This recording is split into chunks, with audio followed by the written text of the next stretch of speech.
The characters in these books are obviously based on people that Rick and Becky actually knew, because Mm-hmm. this is very much like a story that they both wrote together, like where they are writing about trauma experiences that they felt that they went through together. And if you ever try to ask them who they base these people on, you should die.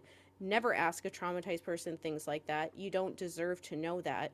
Nobody Mm-hmm. deserves to know that. But we had this idea to make like an ebook sort of thing that we would sell for free using like the Percy Jackson characters and stuff to explain just like kind of like the basics of abuse stuff.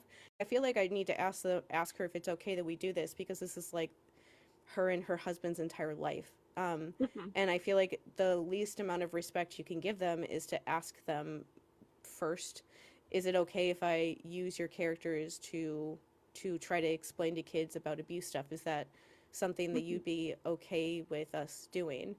And just thinking that she would be like, yes, that's fine, or no, that's not fine. Instead, I don't know, like an hour or so after after I sent her that, I saw, oh, I have a notification on Threads. Let me go look and see if it's her.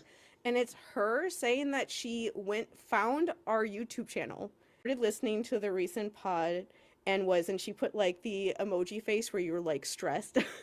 And she said, like, one of the hardest things about adapting the books has been sitting in a writer's room listening to people talk about Rick and my trauma and then being asked what we think.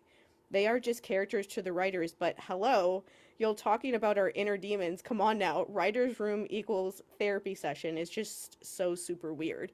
And then she Yeah. was like, basically, like, you can just look up copyright stuff. And I was just like, Becky, like, saw that message I sent her and looked, she watched our She video. watched our podcast. She watched our, not only did she watch our video, she watched the video we made talking about scapegoats and golden child, which is like our entire like us putting like everything of who we are as a person out there for people, like, and talking about how the writers room doesn't understand how like triggering and like probably low-key traumatizing it is for them to be like questioning like by questioning the decisions that these characters are making, they're basically questioning the choices that they Yeah. made when they were younger. Like, can you imagine?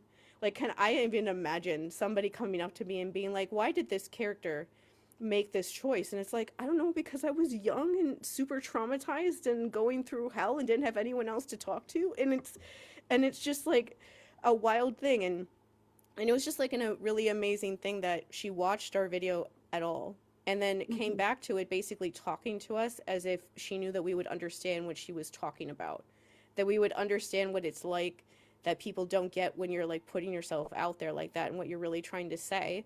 And then also the fact that she was basically telling us, like, you're right about Percy Jackson, like, this is why we wrote this story, and this is why we put it out there, and you guys like get it, basically, because she's telling us that that's why she did it. And that's what we've always said. And it's like, did that just happen?